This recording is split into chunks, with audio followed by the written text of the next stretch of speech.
Deterrence is the art of producing in the mind of the enemy. These movies are taking the mick. I know.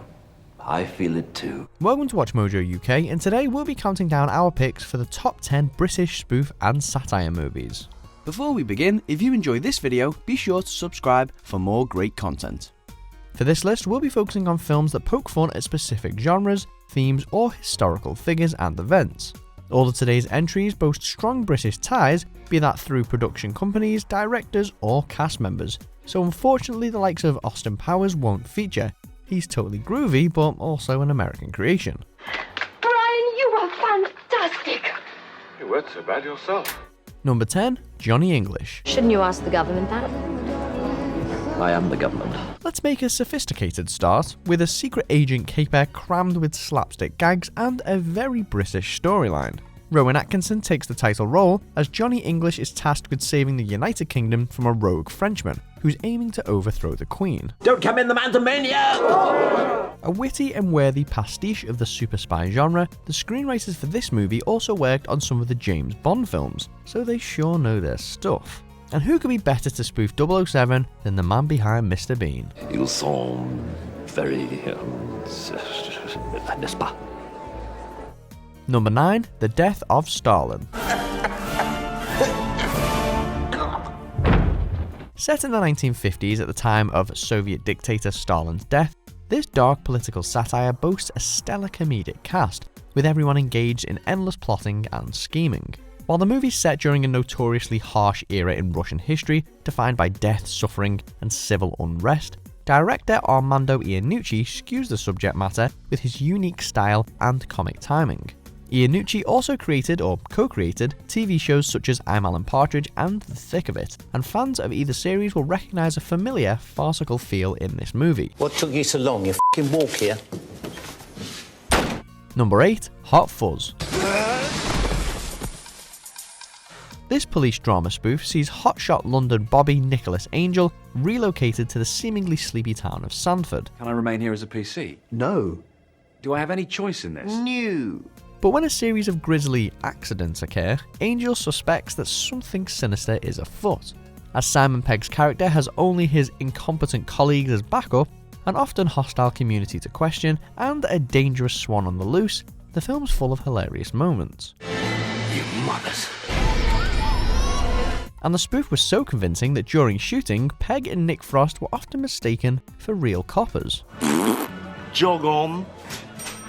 Number 7, Mike Bassett, England manager. We invented football and we gave it to the world. With Ricky Tomlinson at the helm, this sporty spoof follows the unprecedented rise of an unconventional football boss, all the way into the international team. Of course, there are hiccups along the way, and Tomlinson's Bassett cuts a frustrated figure at times, but with Rudyard Kipling as his guide and football cliches at his fingertips, he's a good bet to succeed. Wacko, don't do that! Christ almighty! The mockumentary style perfectly highlights the pain, passion, and ridiculousness of the beautiful game, with every pinpoint parody hitting the back of the net. Keep your shape, eh?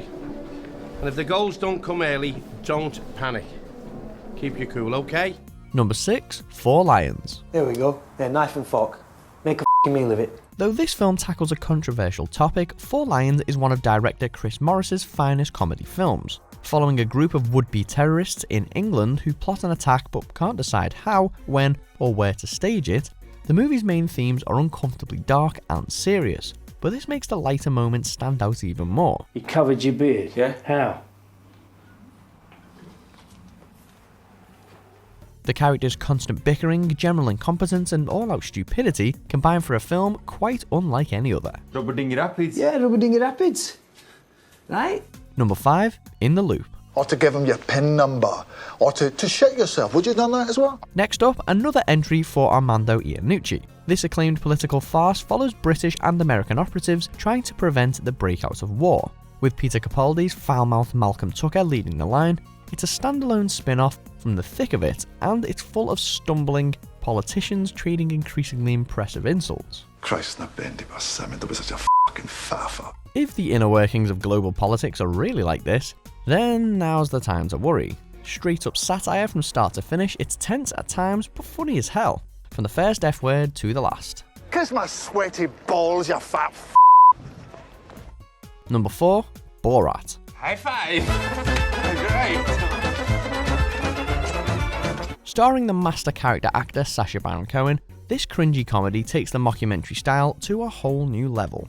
With an array of ever-quotable moments, Borat follows a Kazakh reporter's investigative quest to discover what makes America tick. If this car drive into a group of gypsies, will there be any damage to the car? It depends on how hard you hit them and all that. It's hard to say. Although the film employed a very small lead cast, it managed to seriously upset most of Kazakhstan, and Baron Cohen even admitted to fearing for his life while filming the rodeo scene where he reworks the Star-Spangled Banner into a fake Kazakh national anthem. All upstanding, please. Kazakhstan is the greatest country in the world. Number 3, Shaun of the Dead. One of the ultimate zombie spoofs, this film centers on the lives of Shaun and Ed as they try to survive an undead apocalypse. With zombified friends, neighbours and loved ones appearing left, right and centre, it's packed with iconic imagery and memorable lines. I'm taking a shortcut before.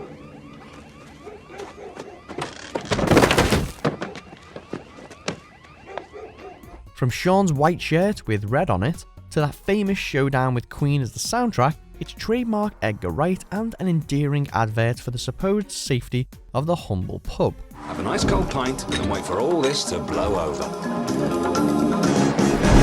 How's that for a slice of fried gold? Number 2, Dr. Strangelove. But today, war is too important to be left to politicians. This Stanley Kubrick classic still stands as one of film's finest satires of war and international diplomacy. Peter Sellers stars, playing a range of characters including the title role, as the movie somehow creates a lighter side to the threat of nuclear war. Is that the whole point of the Doomsday Machine is lost. Such was Dr. Strangelove's influence, it even inspired changes to real-life international policies, prompting a governmental rethink regarding the accessibility of nuclear warhead access codes. Talk about conveying a powerful message. I am as sorry as you are, Dimitri. Don't say that you're more sorry than I am, because I'm capable of being just as sorry as you are. So we're both sorry, all right? Number 1, Monty Python's Life of Brian. Brian, Brian, eh? No, Brian. This biblical belter tells the story of one man, Brian, and his ongoing frustration as he's forever mistaken for the Son of God. Riffing the good book in every conceivable way, Life of Brian touted serious controversy when it was released, and in fact, it very nearly wasn't made at all. Oh well, one born every minute. EMI pulled out of the production days before shooting began, so ex-Beatle George Harrison set up his own production company and funded the film himself. It's a story straight out of The Bright Side of Life. Always look on the right side of life. Do you agree with our picks? Check out these other great clips from WatchMojo UK and subscribe for more great content.